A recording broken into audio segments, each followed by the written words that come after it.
সমাগত লোকসভা নিৰ্বাচনৰ আগমুহূৰ্তত নগাঁৱত এজন ভাই ওলাইছে। নগাঁৱৰ বাটেঘাটে এতিয়া কেৱল ৰায়হান ভাই। কোনে ৰায়হান ভাই?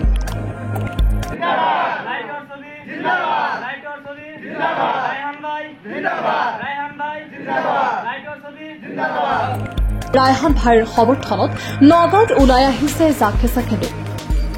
কোন এই ৰায়হান ভাই? 2015 চনত ৰাজীৱ গান্ধী প্ৰৌদ্যোগিক বিশ্ববিদ্যালয়ৰ পৰা ইলেক্ট্ৰনিক এণ্ড কমিউনিকেশ্যন ইঞ্জিনিয়াৰিং ডিগ্ৰীধাৰী উচ্চ শিক্ষিত যুৱক এইজন ৰায়হান ভাই। ইঞ্জিনিয়াৰিঙৰ ডিগ্ৰী লাভ কৰাৰ লগে লগে ৰিলায়েন্সৰ দৰে বহুজাতিক কোম্পানী আৰু নিউয়ৰ্কৰ দামী দামী হস্পিটেলত নেটৱৰ্ক ইঞ্জিনিয়াৰিঙৰ মোটা অংকৰ চাকৰি লাভ কৰিও সংখ্যালঘু সম্প্ৰদায়ৰ উত্তৰণৰ চিন্তা কৰি চাকৰিত যোগদান নকৰিলে এইজন ৰায়হান ভাই।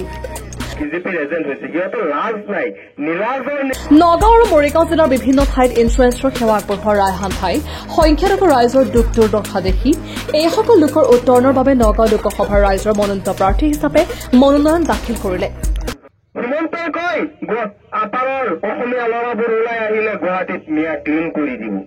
বিগত কেইবা দশক ধৰি সংখ্যালঘু ৰাইজৰ ভোটত সাংসদ হিচাপে নিৰ্বাচিত হৈ দিল্লীলৈ যোৱাৰ পিছত সংখ্যালঘু জাতিৰ স্বাৰ্থত কোনো এজন সাংসদে এই জাতিটোৰ কথা এবাৰো মনত নেপেলালে। নগাঁও লোকসভাৰ ধৰ্মীয় সংখ্যালঘু ৰাইজৰ উন্নয়ন আৰু ন্যায়ৰ লক্ষ্যৰে এইবাৰ উন্নয়নৰ সপক্ষে টৰ্চলাইটৰ ছবিত নিৰ্বাচনত অৱতীৰ্ণ হৈছে ৰায়হান ভাই।